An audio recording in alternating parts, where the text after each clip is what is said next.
Hello guys and welcome to my channel. Today we're going to talk about how we had 11 planets before we even discovered Neptune. Well, we have known about the moon and sun forever, and by the time of 5th century BCE we already had our 5 planets in the list: Mercury, Venus, Mars, Jupiter, Saturn, totaling of 7 planets, which is how we got 7 days a week.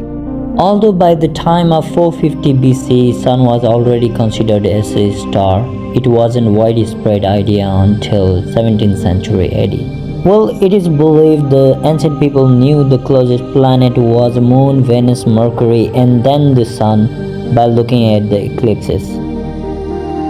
Each planet transit between Earth and the Sun explained about their orbits.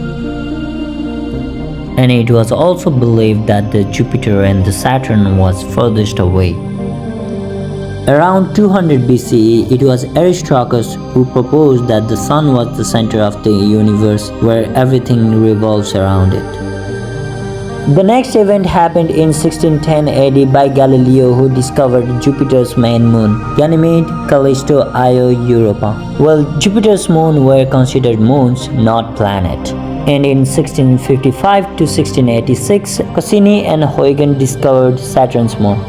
It was until 1781 Herschel discovered Uranus, firstly believing it to be a comet.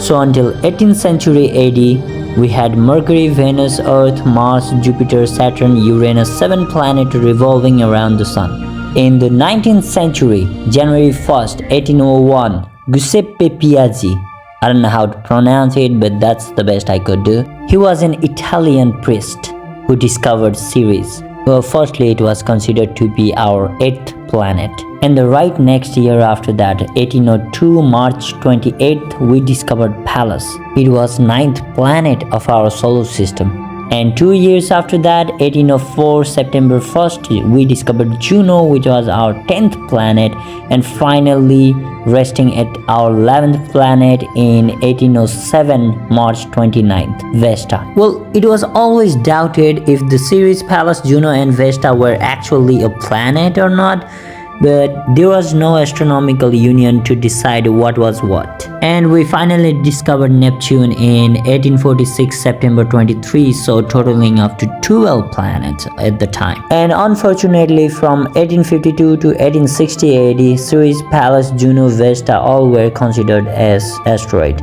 And so we were down to 8 planets again until we discovered Pluto in 1930s, January 23rd. Which lasted only for 76 years after International Astronomical Union voted Pluto out of the planet down to dwarf planet in 2006, and at the same time Ceres was also promoted to the dwarf planet from asteroid. If you like this video, please hit that thumbs up button, and if you like this channel, please subscribe.